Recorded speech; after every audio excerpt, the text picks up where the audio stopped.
और बालासोर ट्रेन हादसे को लेकर इस वक्त रेलवे की तरफ से प्रेस कॉन्फ्रेंस किया जा रहा है। आपको बता दें कि यह हादसा आखिर कैसे हुआ, इस पर रेल प्रशासन की तरफ से अपनी बात रखी जा रही है।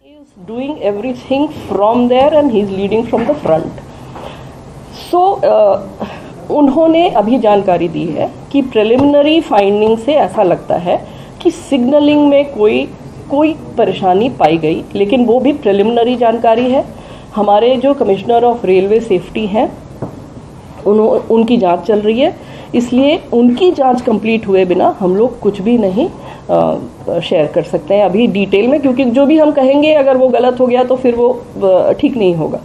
इसलिए हम भी अभी इंतज़ार कर रहे हैं कि वो अपनी फाइंडिंग्स हमें कंप्लीट डिटेल्ड फाइंडिंग्स हमें बताएं, जिससे कि हम लोग पता कर सकें कि क्या कारण था जिसकी वजह से ये दुर्घटना हुई। दुर्घटना सिर्फ कोरोमंडल एक्सप्रेस की हुई है। ये भी एक चीज़ है जो कि सबको समझने की आवश्यकता है कि यहाँ पे 3 इंजन भिड़ गए और बहुत सी मल्टीपल ट्रेन्स जो है वो आपस में टकरा गई, कैसे सब एक ही रास्ते में थी। ये इस तरह की गलत इन्फॉर्मेशन या गलत समझ फ्लोट अराउंड कर रही है, तो उसको क्लैरिफाई करने के लिए मैं दोबारा ये बताना चाहती हूँ कि सिर्फ एक ट्रेन क्षतिग्रस्त हुई, एक ट्रेन का एक्सीडेंट हुआ जो कि कोरोमंडल थी। उस ट्रेन किसी कारण, जिस भी कारण के वजह से, जिसको हमें पता चलेगी अभी डिटेल में कि क्या कारण था, वो जो एक्सीडेंट ग्रस्त हुई और अप लूप लाइन में जो आयरन ओर की ट्रेन खड़ी हुई थी, जो मैंने आपको बताई मालगाड़ी, उससे टकराई। उसके ऊपर उसका इंजन चला गया, उसके कुछ कोचेस चले गए और ये इतना तेज़ इम्पैक्ट था वो बेसिकली इसलिए था क्योंकि ट्रेन अपनी फुल स्पीड पे थी। 128 kmph पे मामूली चीज़ नहीं है।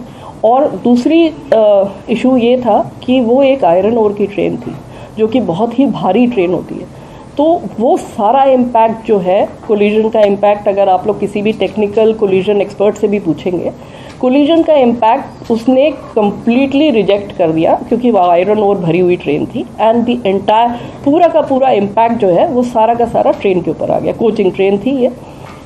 अब इस ट्रेन के बारे में भी मैं कुछ बताना चाहूँगी। ये ट्रेन है LHB ट्रेन, हमारी जो LHB कोचेस है उसकी ट्रेन है।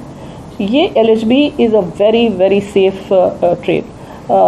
अगर आप और एक्सीडेंट्स इस तरह की ट्रेन के देखेंगे, आपको मिलेगा कि इवन एट फुल स्पीड ये ट्रेन कैप्साइज नहीं होते। इसके कोचेस जो हैं वो दे डोंट टर्न टर्टल, और इसलिए उसमें जो लोग होते हैं वो उनको कोई ज़्यादा इंजरीज नहीं होती है। अनफॉर्चुनेटली इस केस में ये ऐसा हादसा हुआ कि इस स्पीड पे अगर पूरा का पूरा इम्पैक्ट ट्रेन के ऊपर आएगा